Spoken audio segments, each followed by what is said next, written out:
Good morning. Just out and about with the hound again.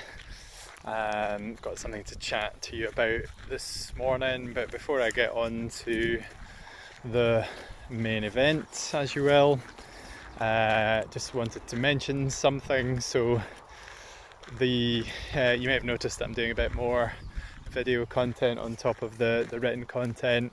So I'm starting to find a bit of a process and a pattern for that. So I'm just adapting the process as we go. I'm planning to do these kind of longer form videos, probably once a week.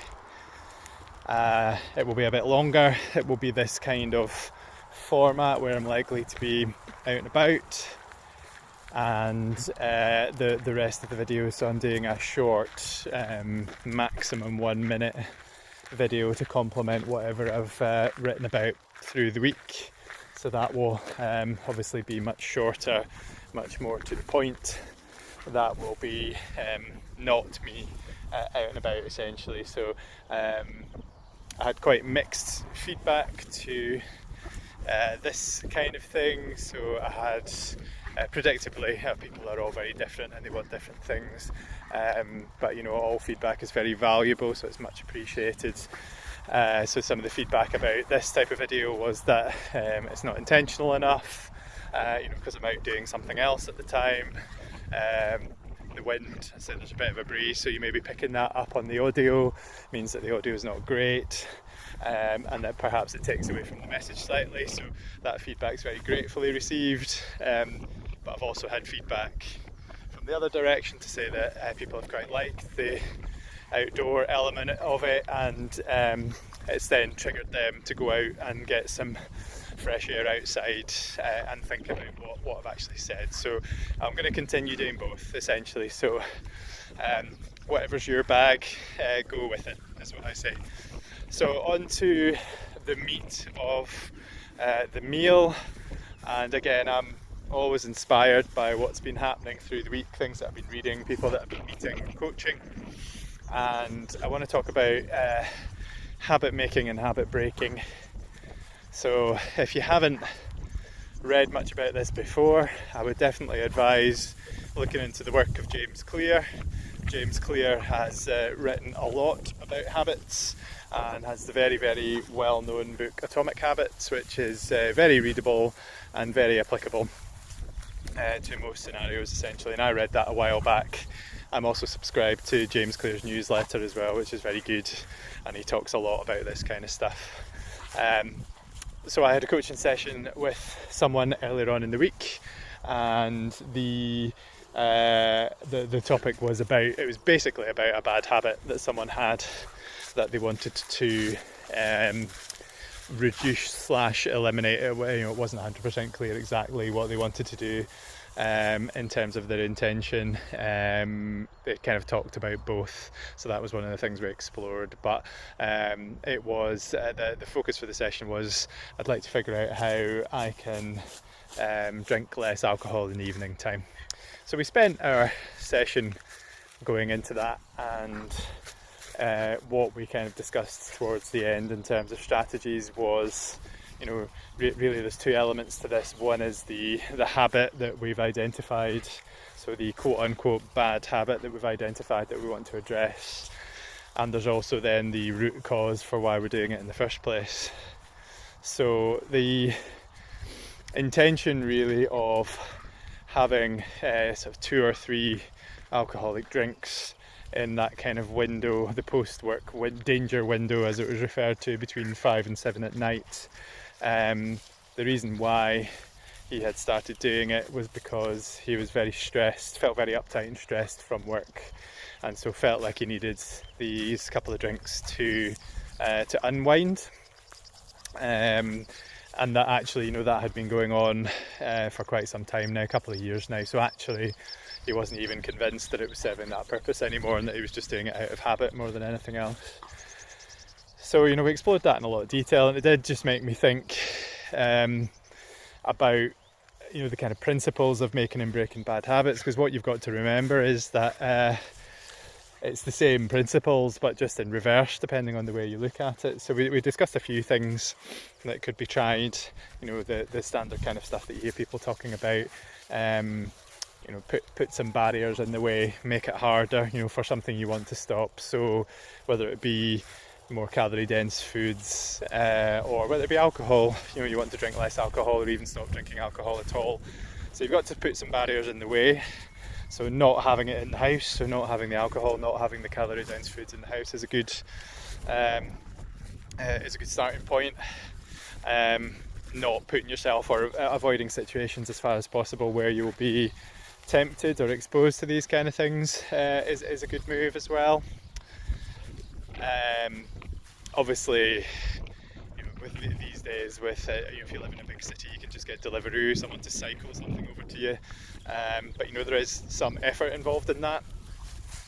And we also actually kind of collided with another topic, which was I want to go to the gym a bit more. You talked about replacing the alcohol with working out, but he hadn't managed to get to the gym as of yet. So it's the same kind of principle. I'm struggling to get to the gym because I need to get into the car, I need to travel there, there's a bit of effort involved, I need to pay money to be a member of the gym, so there's barriers in the way there. So actually you could put some of those barriers in place of if I clear the house of alcohol, then I actually have to get in the car, I need to go to the shop, I need to buy it, I need to bring it back. So it doesn't sound like much, but actually you're putting some barriers in place. So yeah, making it a bit harder to access that bad habit. Thinking about what the purpose of giving up the alcohol would be. So better health, less brain fog in the mornings, trying to find a purpose for that you actually connect with as well, whether it be a longer term goal of actually, I don't want to develop chronic diseases of the liver or related to obesity because I've gotten fatter because I drink too much on top of my overall poor lifestyle. So yeah, those were two good things that we talked about. And then I think what's really, really key for me is, why is it happening in the first place? And then I'll take you back to what I said about this before. So the reason why I started coming home, it's not me, but I'm talking as if I'm the coachee. The reason why I started having a couple of beers in the evening was actually because I was just feeling really stressed when I got home from work and I needed it to unwind. So we talked about that a little bit, and actually said that he had a bit of a light bulb moment at that point, which isn't necessarily the aim, but it's always good to have these realisations through the coaching process. And I certainly didn't put that in front of him. That was a conclusion that he came to all by himself, was that actually I'm not really doing anything to disconnect myself from the work environment on the way home. So we talked a little bit about transition routines as well, which I might talk about in a separate video in the future. So actually, what are you doing to disconnect yourself from work, to transition into home mode?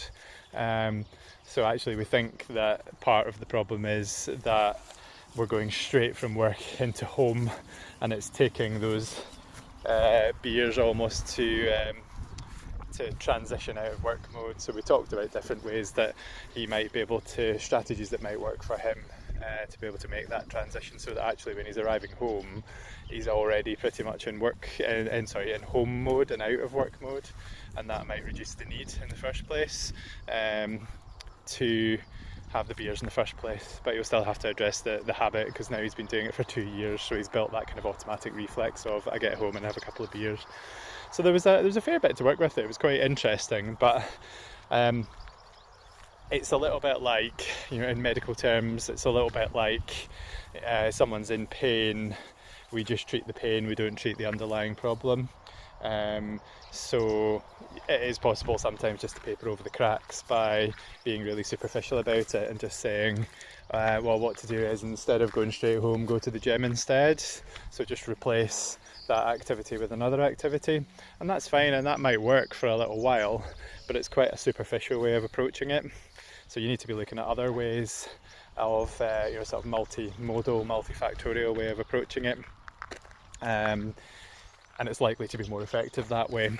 And if you regard it as a kind of long-term lifestyle change rather than a sort of radical, right, I'm giving up alcohol for 28 days or something, and you also need to think about, why did I start doing that in the first place? Because it serves a purpose generally. So you go to the the NLP, one of the fundamental principles of NLP is that all behaviour has a positive intent. So even if you look at something unhealthy, so whether it be smoking, whether it be drinking, so there's usually a positive intent associated with that. So I started smoking to help me de-stress, and now I'm both physically dependent on it and it's a habit. So you need to attack all of these angles.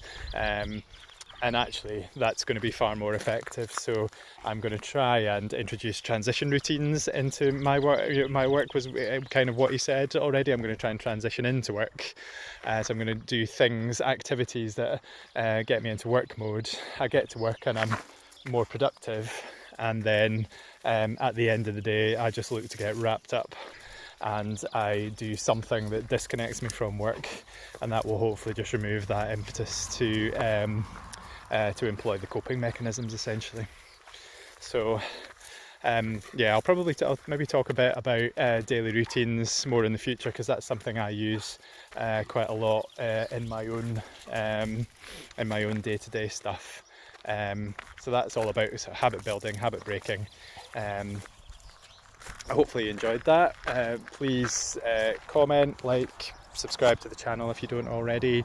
Let me know what you think of the content. Check out the written and short form video stuff on the various social media platforms, and let me know what you think, and I will see you next time.